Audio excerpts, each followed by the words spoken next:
As tensions explode in West Asia following Israel's offensive against Iran's nuclear and military sites, the region now stands dangerously close to an all-out war. As the world leaders convene in Canada for the G7 event, where this conflict is topping the agenda, it's important to make sense of how it all unfolded. Let's take a look. On the night of June 13th, Israeli Prime Minister Benjamin Netanyahu made a wartime address, announcing the launch of yet another military operation, this time directly against Iran. He called it Operation Rising Lion. One by one, Israel struck 7 nuclear facilities across Iran. Iran's top military commanders and key nuclear scientists confirmed dead. Iran vowed revenge. Supreme Leader Ayatollah Khamenei issued a chilling warning. Israel will not escape unpunished, he said. Life will become bitter for them, without a doubt. They should not think they struck and it's over, no. They started this and triggered a war. We will not allow them to walk away unscathed from the great crime they have committed.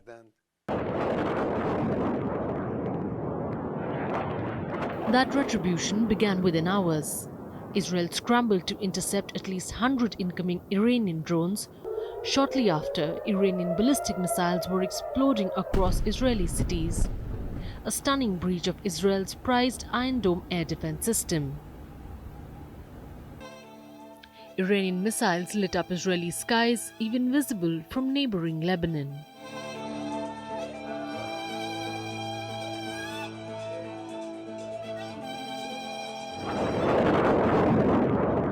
Israel says Tehran fired under 100 missiles in that first wave. Netanyahu, in his signature defiance, boasted of Iran's heavy losses and promised this was just the beginning. In the past 24 hours, we've taken out top military commanders, senior nuclear scientists, the Islamic regime's most significant enrichment facility, and a large portion of its ballistic missile arsenal. More is on the way. The regime doesn't know what hit them. They don't know what will hit them. But Prime Minister Netanyahu's operation came with a price for the Israelis. Hospitals with newborns shifted underground. On top of them, residential colonies were destroyed by incoming missiles. At least 24 have been killed in Israel so far, dozens injured. Israeli military chief said he knew there would be a price to be paid. He told Israelis it's a challenge like anything else Israel has faced in the past. As I told you from the beginning, there will be difficult moments. We are in the midst of a challenge unlike those we have faced in the past. We knew there would be a price, and it underscores why we acted now, before it became too late. As dawn broke on June 14th, Israel woke to smoke, debris and fury. A top aide to Netanyahu vowed Tehran will burn soon. Meanwhile, in the Iranian capital, fury boiled on the streets. Protesters waved photos of slain Iranian officials chanting death to Israel and America. Many held the posters of officials killed in Israeli attacks. Others lined up for gasoline and essentials. And yet, Iran's President Masoud Pezeshkian struck a softer tone. He reminded the world of Tehran's willingness for dialogue, like it's now suspended nuclear talks with the US, but warned Iran would defend itself if forced. Iran's foreign minister said Tehran does not want conflict with Israel to expand unless the situation is forced. The fears of this conflict expanding in West Asia are not being ruled out. Just as the Islamic Republic of Iran has devoted all its efforts to peace and stability in the world and the region, and has proven its readiness for lengthy and confidence-building negotiations in pursuit of peace, it will also respond decisively to any aggression and will take firm action in legitimate defense of the country's territorial integrity. The fire has not cooled. For a fourth straight day, Israel and Iran exchanged deadly blows. Iran claims that 224 people have died in Israeli attacks. Israel's civilian shield held, but not without losses. Meanwhile, world leaders convening at the G7 summit in Canada watch nervously. Could there be a deal to halt this spiral? Donald Trump, with his history of fraught war diplomacy, sounded oddly optimistic. Mr. President, can you give us a sense of what you're doing to try to de-escalate the situation between Iran and Israel? Well, I hope there's going to be a deal. I think it's time for a deal, and we'll see what happens. But sometimes they have to fight it out, but we're going to see what happens. I think there's a good chance there'll be a deal. For now, West Asia stands on the edge, and the world holds its breath. Now, for more on this, we have with us Glenn Deason, an international affairs expert, joining us live from Oslo, Norway. Thank you for being with us, Glenn. Thank you. Now, can you break down what triggered the latest escalation between Israel and Iran over the weekend, and how it differs from previous flashpoints? Well, I think Israel was going for a full decapitation of Iran's military leadership. They're hoping to instigate something that would look like a regime change. So, and of course, it looks like the United States assisted in this, has also been reported in Israeli media. The Americans pretended that they were engaged in genuine negotiations to make the Iranians, I guess, lower their guard.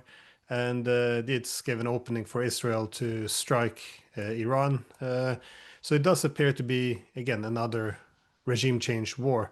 But I think the US and Israel underestimated Iran's ability to regroup after what was a very successful and powerful Israeli strike on Iran.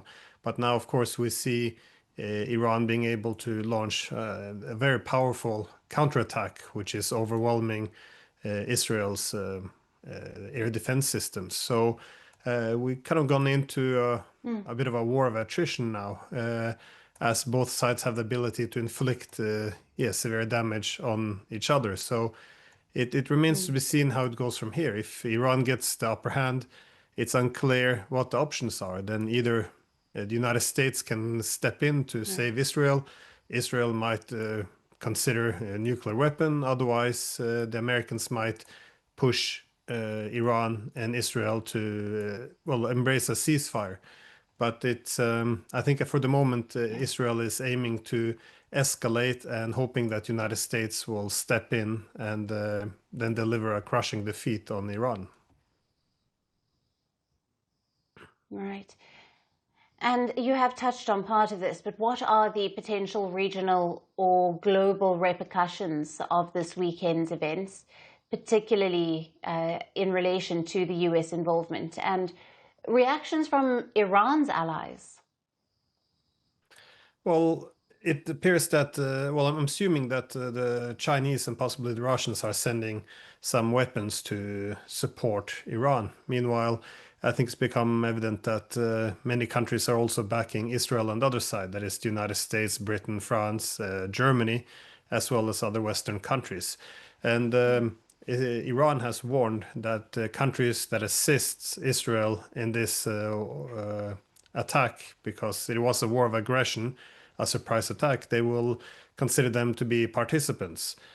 So this applies to many of the Gulf states. It could also apply to the United States. However, my impression at the moment is that because Iran is performing well against Israel, that they do not want this war to widen and pull the United States in, as this is what Israel is hoping for. So then I don't think they're going to strike against the United States bases in the region unless America gets more directly involved. But of course, this has a huge potential of pulling in the Arab states, pulling in various NATO countries. It can pull in, at least in terms of supplying weapons, the Russians and the Chinese. So this can very quickly escalate completely out of control. Thank you very much for being with us on Firstpost Spotlight and for your valued insights and analysis there.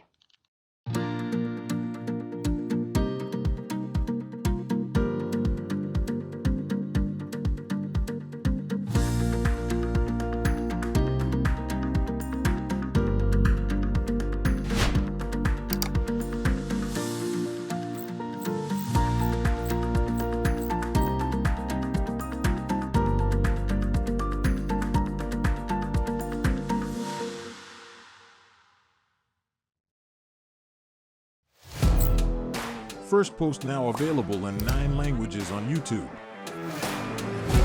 English, $36 trillion. French, Le FMI, comme German, Geschäftsführenden Direktor, Hindi, $30 trillion ka-charge mo. Indonesian, Pemerintah tanpa pemeriksaan. Italian, Sekali radikali. Japanese, 4兆ドル以上も Portuguese, por causa do próprio balanço patrimonial. Spanish. Beautiful bill.